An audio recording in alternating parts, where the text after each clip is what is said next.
everybody, welcome back. My name is Danny Taylor, and today we're going to be talking about something a little bit different.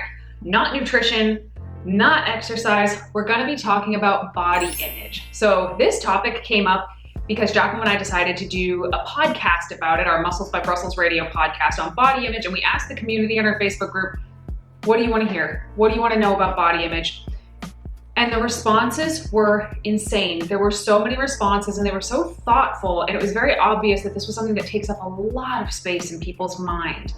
And many of you actually recommended that I make a body image YouTube series very similar to the emotional eating YouTube series I made back in 2018. And the funny thing about this is I actually made this series 7 years ago, back in 2014. I was brand new to YouTube. It more or less never saw the light of day, which is too bad because I think it was a really great series. But I am now 7 years older and wiser with an additional 7 years of coaching folks under my belt. And there are some things that I'd like to amend or update to this list anyway.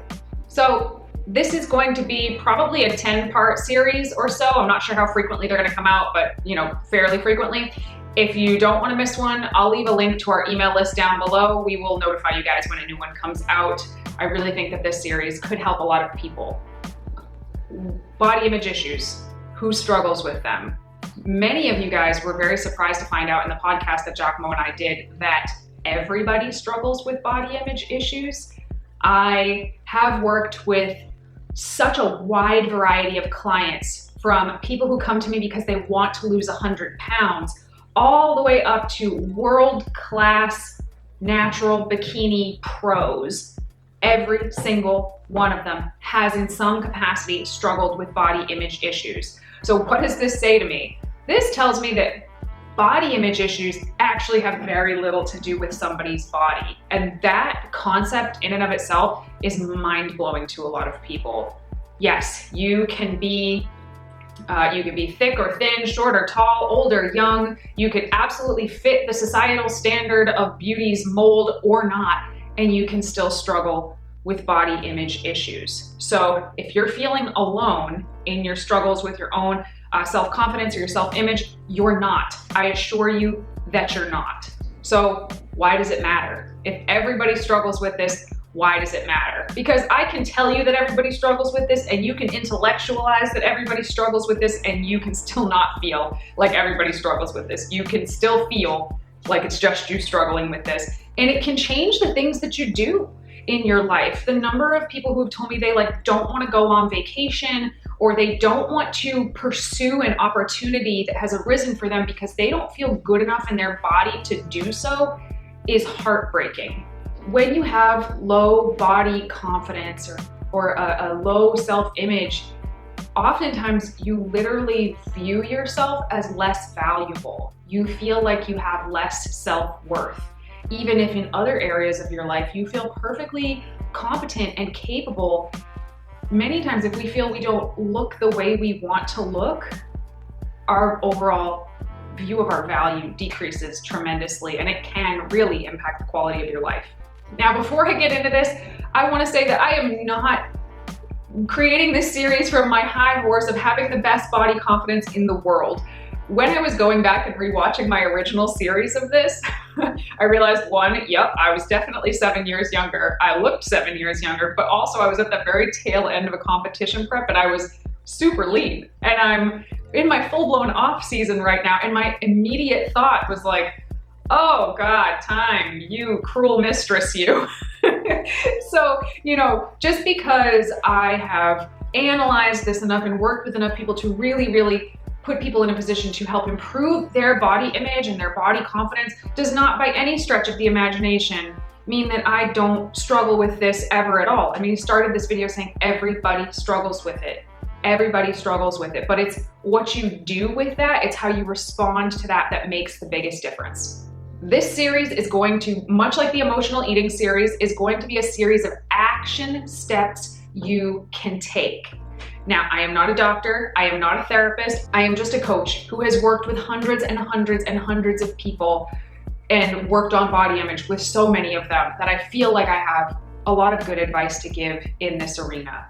But no doubt about it, action steps are not going to cure someone's poor body image issues. Often there are self-esteem issues and bigger, deeper, more insidious things at work here, and it is always a smart idea to work with a licensed mental health professional. So if you have access to that, by all means, I definitely think you should pursue it.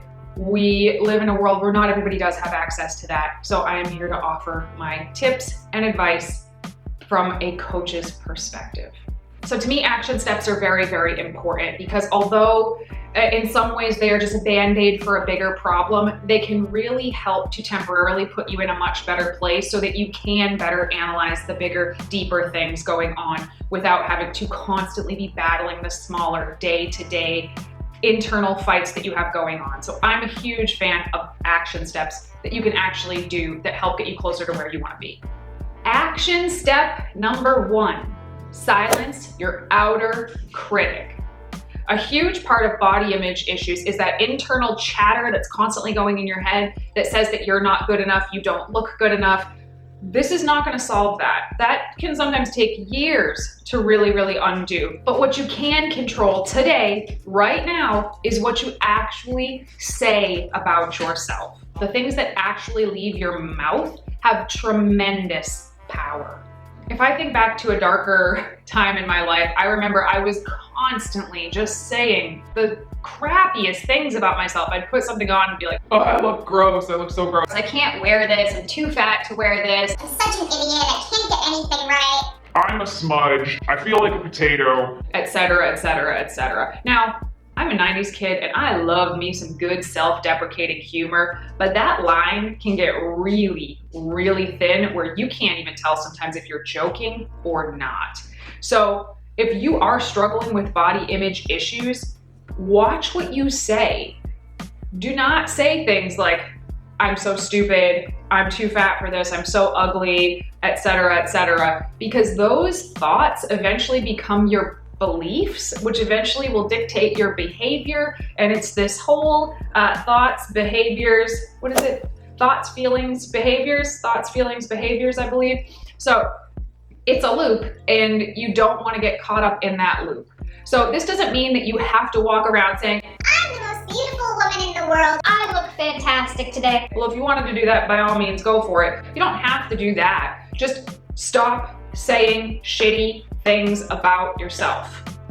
Please, if you can do that and if you can master that on the day-to-day, you're already going to be a giant step ahead. So this also goes to, if somebody says something nice to you, if somebody offers you a compliment, just take it. Just take the compliment. I used to be so bad at this. Somebody would be like, you look great today. And I'd be like, actually, this shirt has stains all over it and blah, blah, blah. Oh, there's a hole over here. I would find a way to negate somebody's compliment all the time. And I realized that, one, it would make them uncomfortable, but it wasn't serving me at all. That didn't make me feel better. I have no reason to believe that this person is trying to lie to me. If they're saying something nice to me, I'm going to go ahead and assume that they mean it. I might not necessarily believe what they're saying, but they do, and that's what I need to know. So if someone says, hey, Danny, your makeup looks great today, I'm just gonna say, thanks. It's hard to do. It's uncomfortable to do if you're not used to doing it, but try it. It makes a big difference. So that is my first action step for you guys to follow. Again, if you want to be following along with this series, if you want to make sure you don't miss any episodes, subscribe, hit the bell for notifications, or you can just join our email list, which I'll leave a link for in the description down below, and we will send out notifications as we upload more pieces to this series. I'm really looking forward to completing this series. I'm really happy that now that our channel is a little bit bigger. Let me know if you try this to not say anything bad about yourself out loud. Is it hard?